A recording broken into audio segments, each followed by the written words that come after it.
నమస్కారం. ఈరోజు మనం కొన్ని కీలకమైన కమిటీల గురించి వివరంగా మాట్లాడుకుందాం. నమస్కారం. భారతదేశంలో కంపెనీలు నడిచే పద్ధతిని, ఇంకా క్రికెట్ పాలనను కూడా మార్చిన కమిటీలివి. అంటే JJ Irani, Naresh Chandra, Uday Kotak, company law committee CLC, ఇంకా జస్టిస్ ముకుల్ ముద్గల్ కమిటీల గురించి. అవును, వీటి ముఖ్య సహకారాలు ఏంటి, వాటి ప్రభావం ఎలా ఉందో చూద్దాం. నిజమే. ఇవి కేవలం పేపర్ల మీద రిపోర్ట్లు కాదు. మ్మ్. వీటి సిఫార్సుల వల్లే మన కంపెనీల చట్టాల్లో, పెట్టుబడిదారుల విషయంలో, ఆఖరికి క్రికెట్ పాలనలో కూడా చాలా ముఖ్యమైన మార్పులొచ్చాయి. అవును. అసలు ఆ సమస్యలని ఇవి ఎలా పరిష్కరించడానికి ప్రయత్నించాయో చూద్దాం.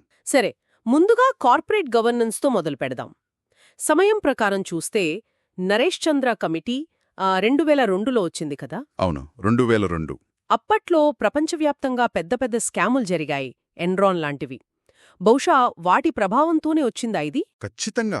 ఆ కుంభకోణాల తర్వాత ఈ నమ్మకం, పారదర్శకత అనేవి చాలా ముఖ్యమనిపించాయి. మ్మ్.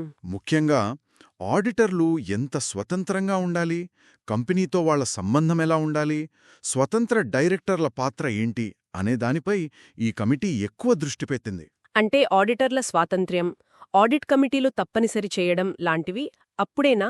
అవును, ఆడిటర్లు వేరే కన్సల్టింగ్ పనులు చెయ్యకూడదని, ఆడిట్ కమిటీలు తప్పనిసరిగా ఉండాలని చెప్పింది. దీనివల్లే తర్వాతొచ్చిన సెబీ క్లాజ్ 49 లాంటి వాటికి పునాది పడిందన్నమాట.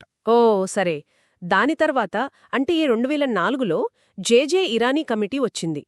దీని పని ఇంకా పెద్దదనిపిస్తుంది. ఏకంగా పాత 1956 కంపెనీల చట్టాన్నే మార్చాలని చూసింది కదా. అవునండి, దాని లక్ష్యం చాలా పెద్దది. పాత చట్టాన్ని పూర్తిగా ఆధునీకరించాలి, పెట్టుబడిదారులకు రక్షణ పెంచాలి. ఇంకో ముఖ్యమైన విషయం, కార్పొరేట్ సోషల్ రెస్పాన్సిబిలిటీ సిఎస్ఆర్ అనే భావనను తీసుకురావాలి. సిఎస్ఆర్ అంటే కంపెనీలు సమాజం పట్ల బాధ్యతగా ఉండటం. సరిగ్గా చెప్పారు. ఇది కేవలం చిన్న మార్పు కాదు. దీనివల్లే నేరుగా 2013 కంపెనీల చట్టం వచ్చింది. ముఖ్యంగా సిఎస్ఆర్ను చట్టబద్ధంగా తప్పనిసరి చేయడమనేది చాలా పెద్ద మార్పు. అంటే 2013 చట్టానికి మూలం ఇరానీ కమిటీ అన్నమాట. అవును. ఇక ఈ మధ్యకాలంలో అంటే 2017లో ఉదయ్ కోటక్ కమిటీ వచ్చింది. ఇది కేవలం స్టాక్ మార్కెట్లో ఉన్న లిస్టెడ్ కంపెనీల కోసమేనా? అవును, ఇది సెబీ చొరవతో వచ్చింది.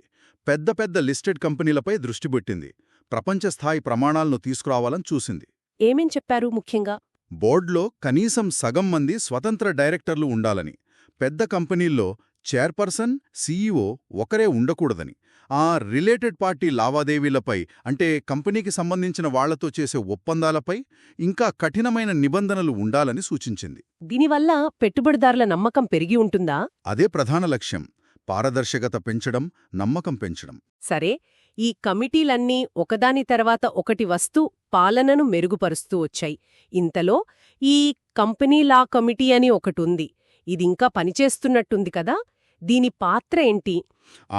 సిఎల్సిని ఒక నిరంతర మెరుగుదల యంత్రాంగంలాగా చూడొచ్చు.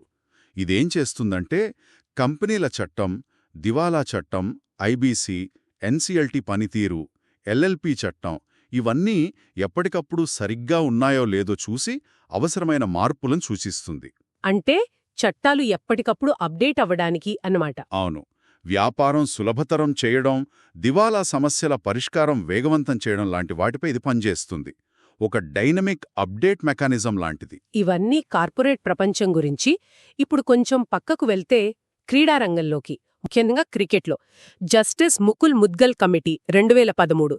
ఇది అప్పటి ఐపీఎల్ స్కామ్ గురించే కదా. ఖచ్చితంగా. 2013 ఐపీఎల్ సీజన్లో బెట్టింగ్, స్పాట్ ఫిక్సింగ్ ఆరోపణలొచ్చాయి కదా. అవును, పెద్ద దుమాలమే రేగింది. దానిపై విచారణకు సుప్రీంకోర్టు ఈ కమిటీని నియమించింది. ముఖ్యంగా చెన్నై సూపర్ కింగ్స్ అధికారి గురునాథ్ మెయ్యప్పన్, రాజస్థాన్ రాయల్స్ సహయజమాని రాజ్ కుంద్రా పాత్రపై విచారణ చేసింది. ఏం తేలింది? వాళ్ళిద్దరూ బెట్టింగ్లో పాల్గొన్నారని కమిటీ నిర్ధారించింది. అంతకన్నా ముఖ్యంగా బీసీసీఐలో పాలన ఎంత దారుణంగా ఉందో, ప్రయోజనాల వైరుధ్యం, కాన్ఫ్లిక్ట్ ఆఫ్ ఇంట్రెస్ట్ సమస్య ఎంత తీవ్రంగా ఉందో బయటపెట్టింది.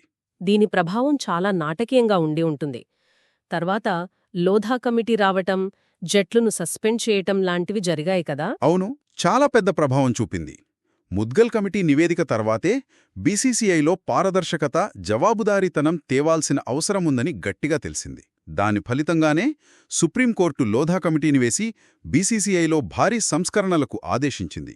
భారత క్రికెట్ పాలనలో అదొక కీలకమైన మలుపు. కాబట్టి ఈ కమిటీలన్నింటినీ చూస్తే ఒకటి స్పష్టంగా కనిపిస్తోంది. అది వ్యాపార ప్రపంచమైనా, క్రికెట్ మైదానమైనా పారదర్శకత పెంచాలి, జవాబుదారీతనం ఉండాలి, ప్రపంచ ప్రమాణాలకు తగ్గట్టు మారాలి అనే ఒక నిరంతర ప్రయత్నం జరిగింది. చక్కగా చెప్పారు. అదే, ప్రతి కమిటీ ఆ కాలంలో ఉన్న నిర్దిష్ట సవాళ్లను ఎదుర్కోవడానికి ప్రయత్నించింది. అన్నీ కలిసి మొత్తంగా చూస్తే భారతీయ పాలనా వ్యవస్థల్లో గణనీయమైన మార్పుమొచ్చింది.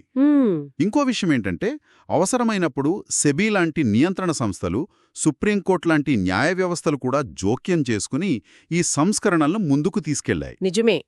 చివరిగా ఒక ఆలోచన రేకెట్టిస్తున్నారు మీరు. ఇలా సమస్యలు వచ్చిన తర్వాత వాటిని సరిదిద్దడం ఒక ఎత్తు. కానీ భవిష్యత్తులో ఇలాంటి పాలనా లోపాలు, సంక్షోభాలు రాకుండా వాటిని ముందే పసిగట్టి నివారించడానికి ఇంకా ఎలాంటి వ్యవస్థలు అవసరం కావచ్చు?